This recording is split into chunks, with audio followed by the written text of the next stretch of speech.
I'm Aaron, this is Robbie, and we are VenuHound. And this is a picture of my mom.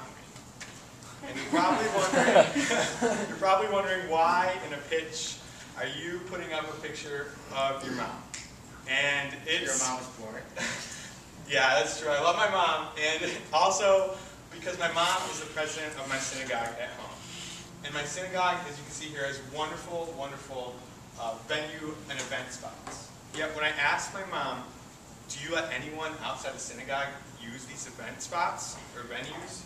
She said, well, no, but that'd be a wonderful way to raise funds. Keep that story in mind.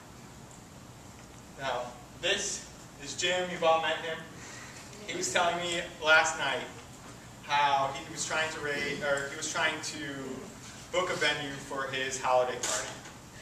Yet it took him 2 weeks to find an accessible one that wasn't a venue that wasn't booked and an affordable venue spot. That's where VenuHound comes in. Now, Robbie, I'll pass it off to Robbie to talk. Oh, wait, never mind. I'll pass it off to him later.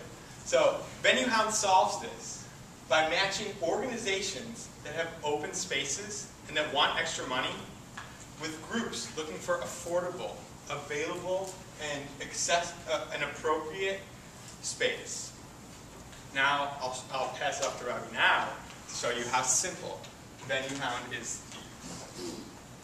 So this is the home page of VenuHound. Thank you very much, Aaron.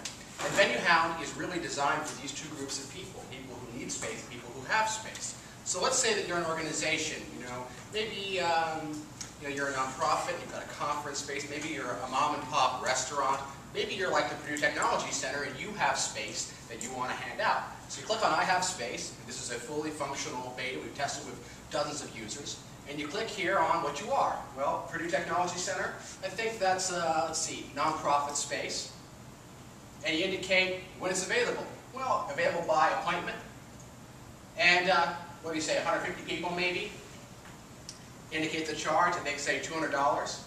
And then you add any particular amenities that your venue has.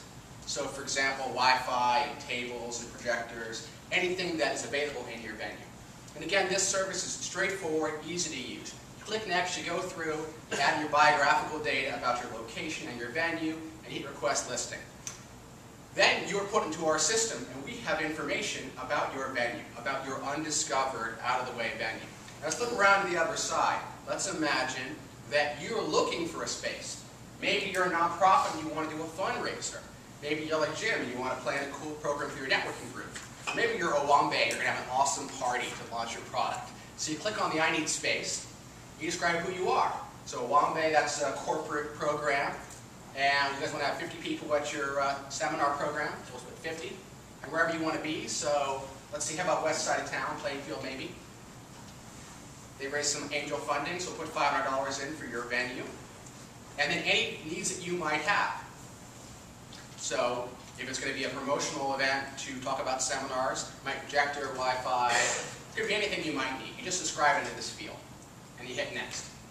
And then once again, you name your group, provide some biographical data, and you connect folks together.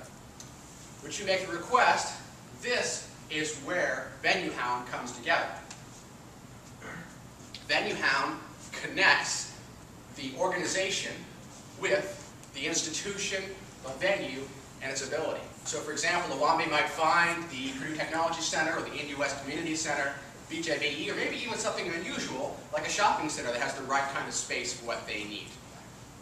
Owambe is helped, and our service, VenuHound, has solved the problem. That's it. What are your questions?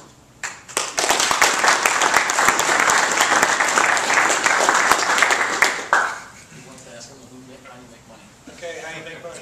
Brokerage, right? These groups need these spaces, and they're going to charge anyway. They can't find these audiences. We facilitate the transaction. Brokerage. Sort of like open table. Yeah.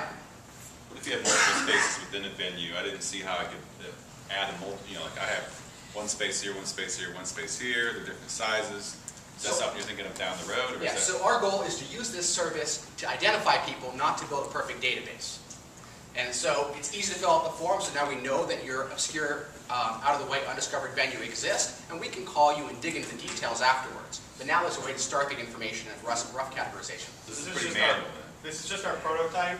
Yeah, it's just our beta. Right. But we gave an option for I have spaces. Yeah, and eventually we want to be like, oh, so you have multiple spaces. How many in each room?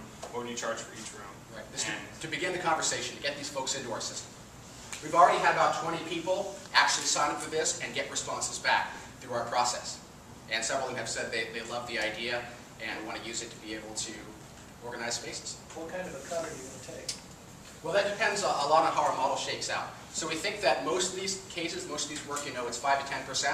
And the more we make this automated and more data we have, the faster it becomes. We were looking at the open table model. They only take $1. We were thinking just a few dollars on each one. So because people who are using this are looking to save money, so we're not going to charge money. We've also had end users tell us they would pay for expedited responses.